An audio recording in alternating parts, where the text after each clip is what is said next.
Yeah, I always say knowledge is something different and passing an exam is something totally different.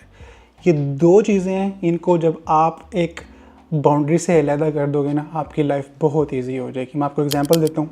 आपने USMLE करना है, आपने पास करना है ना, तो आप 6 महीने सिर्फ यू वर्ल्ड कर लो, आपके 230-40 नंबर आ जाएंगे। आपने टॉप करना है, मैच की तरफ जाना है, उसके लिए फिर आपको स्टेप बाय स्टेप प्रेपरेशन करनी पड़ेगी। बहुत ज़्यादा सोर्सेज यूज़ करने पड़ेंगे, to the point, pin point आपको प्रेपरेशन करनी पड़ेगी। फिर कहीं पर जाके आपके 260 to 70 आएंगे। एग्ज़ाम पास करना सिर्फ ट्रिक्स, टिप्स और कंसिस्टेंसी का नाम है, आराम से पास हो जाता है। तो NLE 1 में हमने टॉप नहीं करना, हमने पास करना है। तो इसलिए ये मैं वीडियो आप लोगों के लिए बना रहा हूँ, द मोस्ट अवेटेड वीडियो। मैंने पहले भी एक वीडियो बनाई हुई है कि मैंने पहले किस तरह से अपनी फर्स्ट अटैम्प्ट में NLE 1 पास किया था। तो ये वीडियो काफ़ी लेंथी भी हो सकती है, मुझे नहीं पता, क्योंकि मैंने यहाँ पे लिख के भी रखा हुआ है। ये यहाँ पे स्क्रीन पे मैंने यहाँ पे लगाया हुआ है, ये चेक करो। सब कुछ मैं आपको ये भी दिखाता हूँ कि मैंने क्या क्या लिखा हुआ है, क्या क्या टिप्स लिखी हुई हैं, और यहाँ पर भी मैंने लिखा हुआ ताकि मैं कोई चीज़ मिस ना करूँ, just because of you people. ठीक है, कापी पेंसिल पकड़ लो, जिसके पास iPad है, अमीर लोग हैं, वो खोल के बैठ जाएं, तो बस लिख ही जाओ चुप करके। एंड वीडियो के एंड पे मैं तुम लोगों को कुछ ट्रिक्स एंड टिप्स भी बताऊंगा, वो भी देख लेना, सुन लेना, तुम लोगों के लिए बहुत फ़ायदा होगा। ठीक है, तो सबसे पहले तो मैं स्टार्ट करता हूँ कि मैंने जो है ना, मतलब 2000 ये मेरे ख्याल से 21 की बात है, मुझे अब इतना याद नहीं है, तब मैंने पास किया था। जो सबसे पहला NLE हुआ था ना, हमने वो पास किया था। ठीक हो गया। इस वीडियो में हम लोग जो है वो 4 चीज़ें जो है ना उस पर बात करने वाले हैं: routine, sources, mock test and exam attempt कैसे करना है। ये चीज़ें हम इस पर डिस्कस करने वाले हैं। तो सबसे पहले हम बात करते हैं रूटीन की। तो जब मैंने अपना जो है वो NLE पास किया था बैक इन 2021, उसमें रूटीन मेरी क्या थी, क्योंकि पहले हम लोग PMDC 1 की तैयारी कर रहे थे, लेकिन अचानक उन्होंने बोला कि नहीं, PMDC फारग हो गया, आपने PMC देना है। तो मतलब PMDC में हम लोग बेसिक्स की तैयारी कर रहे थे, लेकिन उसके बाद जब PMC आ गया, उसमें 70% क्लिनिकल्स का टेस्ट आ गया। तो फिर हमने वो 2-3 महीनों में फटाफट तैयारी की और जाके एग्ज़ाम दिया। तो मेरे पास सिर्फ 2.5 महीने टोटल, कुल मिला के 2.5, ये 3 महीने थे, या फिर शायद 2 महीने थे, मुझे याद नहीं है।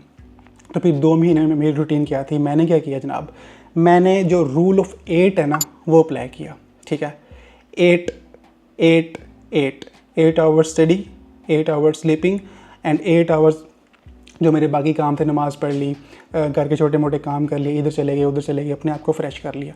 मतलब ये वो रूटीन थी जो मैंने फॉलो की थी। तो मतलब पूरे 2 महीने मैंने टिका के डेली जो है ना वो 8 घंटे सिर्फ पढ़ाई की है। उसके अलावा मैंने और कोई कुछ काम नहीं किया था। पढ़ाई की है, नींद पूरी की है, खाना पीना किया है, और ये छोटे मोटे घरे काम। इसके अलावा मैंने ना व्लॉगिंग की है, ना मैंने कोई और काम किया, ना दोस्तों से मिला हूँ। दिन कब हो रहा है, रात कब हो रही है, मैंने कोई काम तब नहीं किया। आपने भी यही काम करना है, फोकस्ड होकर आपने स्टडी करनी है। And you need to plan कि आपने कब NLE 1 जो है वो अटैम्प्ट करना है। ठीक हो गया, क्योंकि मुझे 2 महीने 3 महीने मिले थे। अब आपके पास अगर 6 महीने हैं, तो आप उसके अकॉर्डिंगली अपना प्लान लेके चलो, एंड देन आप जो है उस तरह से तैयारी कर लो। ये रूटीन मेरी थी। उसके बाद हम बात करते हैं सोर्सेज़ की। तो देखो यार, 2 चीज़ें हैं। सोर्सेज़ के लिए आप एक स्पेसिफिक चीज़ की तरफ भी जा सकते हो, लेकिन सोर्सेज जो आपने पढ़े हुए हैं, फॉर एग्जांपल आपने अपने ड्यूरिंग MBBS में मतलब समझ लो पैथोमा यूज़ की हुई है, पैथो के लिए। ठीक है, उसके बाद फार्मा के लिए आपने कैटजंग यूज़ की हुई है, बायोकेम के लिए आपने वो सत्यानारायण शायद होती है, आपने वो यूज़ की हुई है, हिस्टो के लिए आपने शायद वो लिपनकॉट वगैरह यूज़ की हुई है। तो मतलब आपने जहाँ जहाँ से जो जो चीज़ पढ़ी हुई है ना, आपने उसी को सोर्स रखना है अपना। But the point is that कि आपने first of all you need to go to PMC website and find it out के what kind of questions from which syllabus are going to come in the exam. ठीक है, let's say कि pathology, उसमें से सिर्फ इस portion के MCQ आएंगे, तो आपने वो पोर्शन, आपने एक लिस्ट बना लेनी है कि ये सारे मेरे टॉपिक्स हैं, इसमें से एग्जाम आना है। फिर वही टॉपिक्स जो आप उस सोर्स से करो जो आपने ड्यूरिंग MBBS पढ़े हुए हैं। सिंपल इज़ दैट, इसमें कोई रॉकेट साइंस नहीं है। लेकिन हाँ चलो, अब आप कहते हो कि नहीं हमने एग्ज़ाम ओरिएंटेड करनी है, तो हम क्या करें, DIMS नोट्स को रिवाइज़ करो, वो आपके लिए ईजी टू गो है। पिन पॉइंट चीज़ें लिखी हुई हैं, आप वो देखो, वो करो, आपका आराम से वहाँ से जो है ना NLE वो आराम से वहाँ से निकल सकता है। लेकिन फिर भी आपने टॉपिक्स जो आपके PMC की तरफ से दिए गए होंगे ना, उनको आपने छोड़ना नहीं है, वो आपने कहीं ना कहीं से करने ही करने, क्योंकि DIMS में भी कुछ चीज़ें मिसिंग हैं। तो ये आपने प्रॉपर जो है ना वो मार्क लाइन कर लेना कि हाँ भाई ये टॉपिक्स वहाँ पे अवेलेबल नहीं है DIMS की मतलब नोट्स में, तो ये मैंने कहीं और से कर लेने हैं। ठीक है, जो इसके अलावा और सोर्सेज आते हैं, फर्स्ट एड बेस्ट वन। ठीक है, उसके बाद जो पहले मैंने आपको बताइए पैथोमा आप यूज़ कर रहे हो, उसके बाद जॉन मोर्टॉग यूज़ कर रहे हो, तो ये आप कोई भी सोर्स यूज़ कर सकते हो, वो टेंशन नहीं है। But the point is you need to cover all the syllabus and all the topics given by PMC on their website. That is important. Source matter नहीं करेगा. Simple as it is. आपने जो पढ़ा हुआ है, मैं तो आपको हमेशा वही रेकमेंड करूँगा कि आप वही करो, वो आपके लिए बेस्ट है, क्योंकि वो आपने रिवाइज़ करना है, आपने नए सिरे से कुछ याद नहीं करना. अगर आप नए नोट्स की तरफ जाओगे, नई किसी और चीज़ की तरफ जाओगे ना, तो वो आपके लिए मुश्किल हो जाएगा. And to revise everything in just due and course time. तो ये मैं आपको रेकमेंड करूँगा कि आपने जो ऑलरेडी किया हुआ है ना, उसकी तरफ ही आप जाओ. उसके बाद mock tests are the most important thing in your preparation of an LE1. Simple at it is. मुझे याद पड़ता है कि मैंने जब मैंने LE1 पास किया था ना, तो मैं क्या करता था, 3 घंटे बैठ के जिस तरह एग्ज़ाम ओरिएंटेड पूरा ऐसे आराम से बैठ के मैं एग्ज़ाम जो है ना वो करता था, बबल्स फील करता था. That's how I prepared my mock test. क्योंकि अगर आप डेली घर में बैठ के सिर्फ 2 MCQ कर रहे हो, 10 MCQ कर रहे हो, 50 MCQ कर रहे हो, कोई टाइम का पता नहीं है, तो आपके ब्रेन की मसल मेमोरी जो है ना वो डेवलप नहीं होगी. ब्रेन इज़ अ मसल, ठीक है. आपकी मसल मेमोरी डेवलप होना ज़रूरी है कि आप ऐसे बैठे हो स्टैचू की तरह और आपने 3 घंटे बैठ के एग्ज़ाम अटैम्प्ट करना है. अगर आप रूम में बैठ के नॉन सीरियस कंडीशन में बैठ के एग्ज़ाम अटैम्प्ट कर रहे हो, 10 MCQ इधर से कर लिए, पानी पी लिया, 20 MCQ उधर जाके कर लिए, उधर जाके अम्मी से बात कर ली, उधर जाके जानू से निबी से बात कर ली, ठीक है. तो ऐसे नहीं होगा. फोकस्ड रह के 3 घंटे का एग्ज़ाम आपने डेली बैठ के आराम से ऐसे मॉक टेस्ट निकालने हैं. आराम से बैठ के आपने टाइमर लगाना है और आपने अपने आपके ब्रेन की मसल मेमोरी जो है वो आपने ओके करनी है. अपने बॉडी पोस्चर है उसको आपने ट्रेन करना है for the exam. Otherwise, you are gonna fail. 100% you are gonna fail if you don't do the preparation as according as in the exam center. तो उसको आप इम्प्लीमेंट करो अपने घर में बैठ के. अगर नहीं करोगे ना, मैं आपको अभी से गारंटी देता हूँ कि आप फेल हो जाओगे, ठीक है. उसके बाद हम बात करते हैं कि मॉक टेस्ट कहाँ से लेने हैं आपने, ठीक है. मॉक टेस्ट आपने कहाँ से लेने हैं. आप पिछले जितने भी PMC PMDC के जो एग्ज़ाम हुए हुए हैं ना, आप उनकी वेबसाइट पर जाओ, वहाँ से आपको मॉक टेस्ट फ्री मिल जाएंगे. जब आप LE1 दोगे ना, तो उनकी वेबसाइट पे नए मॉक टेस्ट आएंगे, आप उनको बाय भी कर सकते हो, वो ले लो. उसके बाद सबसे मेन एंड इम्पॉर्टेंट चीज़ मैं आपको बताने वाला हूँ, शायद आपको किसी ने नहीं बताई होगी. जो प्लैब के 1700 MCQs मिलते हैं ना, वो डॉक्टर खालिद समथिंग के ब्लू कलर की एक बुक होती है, वो ले लो. वो आपने लाजमी करना है. उसमें सिर्फ साइकेट्री के MCQ आपने निकाल देने हैं. वो 400 MCQ मेरे ख्याल से साइकेट्री के हैं, और इसी तरह एक और मेरे ख्याल से उसमें टॉपिक है, उसमें 300 MCQ उसके भी हैं. उनको आप ज़रा एक्सक्लूड कर देना. उसके अलावा आपने सारे MCQ जो है वो आपने कर लेने, एक मरतबा लाजमी करने हैं. क्योंकि उसमें जो एक MCQ दिया होगा ना, उसके बाद जब उसका आंसर नीचे होगा ना, तो उसका आंसर भी उन्होंने दिया होगा कि ये आंसर क्यों है और ये क्यों नहीं है. तो meanwhile you are not solving only 1 MCQ, you are solving all the rest of the options as well. तो आपको पता है कि ये क्यों है, ये क्यों नहीं है. तो दैट इज़ वेरी इंपॉर्टेंट. वो लाजमी कर लेना. मेरे ख्याल से 1200-1300 MCQ टोटल होंगे, वो आपने लाजमी कर लेने हैं. That's it. MCQs का कचरा पी जाओ, खा जाओ, निगल जाओ. एग्ज़ाम पास ना हुआ ना, मुझे आके पकड़ लेना. तो ये मॉक टेस्ट के बारे में कुछ चीज़ें हैं जो आपने लाजमी ज़हन में रखनी है कि आपने मॉक टेस्ट घर में बैठ के कैसे करने हैं. नॉन सीरियसनेस नहीं दिखाने हैं, ठीक है. और आपने मॉक टेस्ट लेने कहाँ से हैं, कोई भी यूज़ कर लो, टेंशन नहीं है. लेकिन बात वही है, टॉपिक्स वही होने चाहिए जो कि PMC की तरफ से आपको बताए गए हों कि इन टॉपिक्स में से एग्ज़ाम आएगा. ठीक हो गया. उसके बाद हम बात कर लेते हैं कि एग्ज़ाम अटैम्प्ट कैसे करना है. हर बंदे का एग्ज़ाम अटैम्प्ट करने का अपना अपना तरीका होता है. मैंने एग्ज़ाम कैसे अटैम्प्ट किया था, मैंने एग्ज़ाम ऐसे अटैम्प्ट किया था. एज़ यू नो, आपके ना iPad पे एग्ज़ाम होगा, 200 MCQ दिए जाएंगे.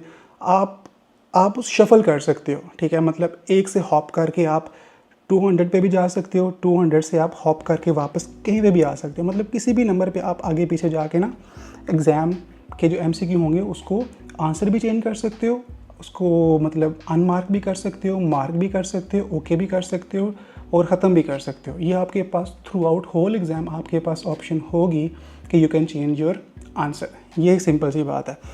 फॉर एग्ज़ाम्पल, अभी आपके पास पहला MCQ आता है और वो आपको लगता है, लेट्स से आपका स्ट्रॉन्ग जो है ना टॉपिक्स, वो आपके ऑब्स गायनी है, सर्जरी है, 10 टोटल सब्जेक्ट्स हैं. लेट्स से उसमें से 8 बहुत स्ट्रॉन्ग है लेकिन 2 आपके ज़ीरो हैं. लेट्स से फार्मा आपकी ज़ीरो है, एनाटमी आपकी ज़ीरो है. तो जैसे आप एक MCQ पढ़ते हो ना, तो आपको पहली लाइन में पता चल जाएगा भाई ये MCQ किस तरफ जा रहा है. तो आपने वो MCQ छोड़ देना है. अगर आपका स्ट्रॉन्ग ग्रिप नहीं है उस टॉपिक पे, आपने उसको छोड़ देना. और अगर आपको लेंथी भी लग रहा है काफ़ी, उसको भी छोड़ देना. इससे क्या होगा, अगर आप एक मुश्किल MCQ की तरफ जाते हो ना, एक तो जब आप उसको पढ़ोगे ना, तब ये प्रॉब्लम होगी आपके लिए कि आप उस पर टाइम ज़्यादा कंज्यूम कर रहे हो. और अगर आपको वो आता भी नहीं है तो फिर आप एंशियस हो जाओगे, आपकी एनजाइटी लेवल जो है वो आप कह लो ज़्यादा हो जाएगी। ठीक है, आपने वो काम जो है ना वो नहीं करना, आपने अपने आप को ओके रखना है, बिल्कुल स्टेबल रखना है। वो एमसीक्यू आपने छोड़ देना है, अदरवाइज़ वो आपके जो बाकी एमसीक्यूज़ होंगे ना उनमें आपका वो एनजाइटी एंशियस लेवल आपका ज़्यादा हो जाएगा, आपका दिमाग जो है ना वो काम करना छोड़ देगा, तो फिर आपके लिए काम ख़राब हो जाएगा। आपने स्किप कर देना उसको, आपके पास लास्ट में टाइम होगा, आप उसको दोबारा सॉल्व कर सकते हो। ठीक है, अब लेट्स से नेक्स्ट एमसीक्यू आ गया, वो गायनी का आ गया, वो आपने किया आराम से हो गया। फिर नेक्स्ट किया आपका सर्जरी का आ गया, आराम आराम से इस तरह करते जाओगे ना, तो this is how you need to identify the course of and the medium and you can say like the nature of the MCQ. ये आप जब एमसीक्यू करोगे घर में बैठ के आपकी प्रैक्टिस हो जाएगी, आपको पता चलेगा भाई ये जो एमसीक्यू पूछ रहा है ना ये वहाँ से आया हुआ है और ये मुझे आता ही आता है। अब मुझे पता है ओब्स गायनी का अगर आएगा ना मैंने करना ही करना, मुझे आता ही आता है। सर्जरी का आएगा मतलब इमरजेंसी का आएगा, मुझे पता है आएगा, मुझे आता है, मैंने करना ही करना, आराम से हो जाएगा। मुझे पता है मेरी एनाटमी वीक है, मेरी फार्मा वीक है, वो आएगा मैं उसको छोड़ दूँगा, आगे चला जाऊँगा। इस तरीके से मैंने एमसीक्यू सॉल्व किए और मेरी पहली गो में मेरे जो एमसीक्यू सॉल्व हुए थे वो हुए थे 110 आउट ऑफ 200, 120 हुए थे जो कि मेरे 100% ठीक थे। लेकिन जो मुझे 50-50 भी थे ना कि यार ये है ये नहीं है, वो मैंने बाद में किए थे सेकंड अटैम्प्ट में। उनमें भी मुझे सारे आते थे लेकिन मैंने उसमें रिस्क नहीं लिया, मैंने कहा नहीं मैं बाद में कर लूँगा। ठीक है, जब दूसरी मरतबा मैंने किए ना तब भी मुझे था कि हाँ भाई मेरे मतलब मैं पास हूँ। जब मैंने दूसरी मरतबा दोबारा वापस आया एमसीक्यू देखने के लिए तो मैंने सोच लिया भाई मेरे 160 हो गया तो मैं पास हो गया हूँ। इस तरह आपने भी करना है। दूसरी चीज़ आपने एमसीक्यू सॉल्व कैसे करना है, उसमें आपने क्या उसे बोलते हैं एक एग्जिट बोल लो या आप उसको एलिमिनेट प्रोसेस बोल लो या तरीका बोल लो। ठीक है, आपने क्या करना है एक एमसीक्यू है उसकी 5 ऑप्शन है। आपने अगर आपको नहीं आता, पहली बात अगर आपको आता है तो आपने सीधा टिक करके आगे निकल जाना है। ईजी एमसीक्यू पे टाइम वेस्ट नहीं करना, ईजी एमसीक्यू पे टाइम वेस्ट नहीं करना। सीधा सीधा पूछा हुआ है कि भाई एक बंदा है उसकी जो है वो रिस्ट ड्रॉप हुई हुई है, कौन सी जो है ना नर्व वो उसकी डैमेज है, आप बताओ रेडियल नर्व। इस पे दूसरी मरतबा भी नहीं सोचना, आपने आगे निकल जाना है। इससे टाइम बचा के आपने अपने मुश्किल एमसीक्यूज़ पर टाइम लगाना है। ये बात आपने नहीं बोली, बहुत ही इंपॉर्टेंट बात बता रहा हूँ। कभी कभी क्या होता है, मैं भी पहले ऐसे करता था कि जो एमसीक्यू मुझे आता है ना उसको मैं 2 मरतबा करता था खुशी से कि ये मेरा गलत ना हो, ये काम आपने नहीं करना। ठीक है, ये हो गया। अच्छा, तो मैं बात करता था एमसीक्यू कैसे आपने सॉल्व करना है। लेट्स से कि मतलब एक एमसीक्यू है उसके 5 ऑप्शन हैं, आपको नहीं आता वो एमसीक्यू, तो आपने एलिमिनेट करना है कि कौन सा है वो बिल्कुल नहीं हो सकता, इसका आंसर उसको आपने फारिग कर देना है। फिर दूसरी तरफ जाना है, ये भी नहीं हो सकता, ये भी नहीं हो सकता। फिर जब लास्ट में बात आ जाएगी ना फिर आपने डिसाइड करना है अपनी कॉमन सेंस के थ्रू या तुक्का लगाना है, जो भी करना फिर आपने उसकी तरफ जाना है। ठीक है, ये आपने लाजमी काम करना है। तो ये कुछ चीज़ें ये आपने जो है ना ये लाजमी करनी है एंड इंशाल्लाह ये जो है ना आपको पास करवाने में मदद करेंगी। बाकी आपको सिंपल सा आपको पता ही है कि 200 एमसीक्यू होते हैं। ठीक है, आपके पास 3 घंटे होंगे पर MCQ, you will have around 40 to 45 seconds. ये छोटी छोटी बेसिस हैं, ये मैंने इस पर सर्च नहीं की, ये आप लोग अभी जाके पीएमसी की वेबसाइट पे देख लेना। पीएमडीसी की वेबसाइट पे यार तो ये भी रोल है ना कि पीएमडीसी है या पीएमसी है, रोज़ाना कोई और ही मतलब इन्होंने नाम खोला होता है, तो इनका भी ना कोई पता नहीं है कि मतलब जो है ना कौन सी इनकी वेबसाइट चल रही है, कौन सी ऑर्गेनाइजेशन चल रही है, पीएमसी है, पीएमडीसी है और पता नहीं केड़ा जिन्ना मतलब हर नवा दिन नवा कट्टा खुले रहना इन्हों का। लेकिन ये कि तुम लोगों ने टेंशन बिल्कुल नहीं लेनी है, इंशाल्लाह पास हो जाएगा। तुम लोगों देखो यार हमेशा से मैं ये कहता हूँ कि efforts, you need to do effort. ठीक है, बाकी रिज़ल्ट अल्लाह देता है, आप लोगों ने रिज़ल्ट की टेंशन नहीं लेनी है। You need to do just your hard work, that's it, end of the story. होना क्या है वो अल्लाह पे छोड़ दो, वो अल्लाह की काम है, तुम लोग उसमें कुछ भी नहीं कर सकते। ठीक है, एक तुम्हारी चाहत है, एक उनकी चाहत है और होगा वही जो उनकी चाहत है। ठीक है, दुआ करो, माँ बाप की दुआएं लो, मेहनत पूरी करो, किसी का दिल ना दिखाओ, दिल इज़ारी ना करो, दुआएं लो, इंशाल्लाह आपके पेपर पास हो जाएगा। और लास्ट में जो जिसे कहते हैं ना कि लाइक बजूका टिप मैं आपको बता रहा हूँ, एग्ज़ाम से पहले 10,000 एमसीक्यू करके चले जाओ बेहतरीन किस्म के टका के। ठीक है, इंशाल्लाह आप लोग पास हो जाओगे। प्लेवेबल कर लो आप, डॉक्टर खालिद के 78 एमसीक्यूज़ कर लो, FCPS की वो रफ़ी एक बुक आती है मेरे ख्याल से वो कर लो, टोटल मिला के 10,000 एमसीक्यूज़ करके चले जाओ, आपका NL1 पास हो जाएगा। ये मैं आपको लिख के दे रहा हूँ, लेकिन शर्त यह है कि आपने 10,000 एमसीक्यूज़ करके जाने हैं। That's it, end of the story. And with that being said, इंशाल्लाह as always I will catch you guys with the next vlog. तुम लोग NLE 2 की वीडियो चाहिए तो मुझे कमेंट्स में लाजमी बता देना कि yes you need some tips and guidance for NLE exam part 2, फिर उस पर भी इंशाल्लाह वीडियो बना दूंगा। लेकिन वो मस्ट वीडियो होगी क्योंकि I am here to guide you. जो मिस्टेक्स मैंने की हैं वो तुम ना करो, जो बाकियों ने की हैं उनकी भी सारी जो आप कह सकते हो कि कचरा उठा के ना इकट्ठा करके उसकी इन्फॉर्मेशन बना के आपको दूंगा कि आपने ये करना ये नहीं करना। टेंशन लेनी आपके लिए मैं इधर बैठा हूँ, मेरे लिए कोई नहीं था, लेकिन चलो मैं तो हूँ ना आपके लिए, टेंशन नहीं लेने का। तो NLE 2 की वीडियो चाहिए तो लाजिम मुझे कमेंट्स में बता देना, ठीक है। And with that being said, इंशाल्लाह as always I will catch you guys with the next vlog. आपके चक्कर में मैंने अपनी चाय भी नहीं पी है। अल्लाह हाफिज़, बाय।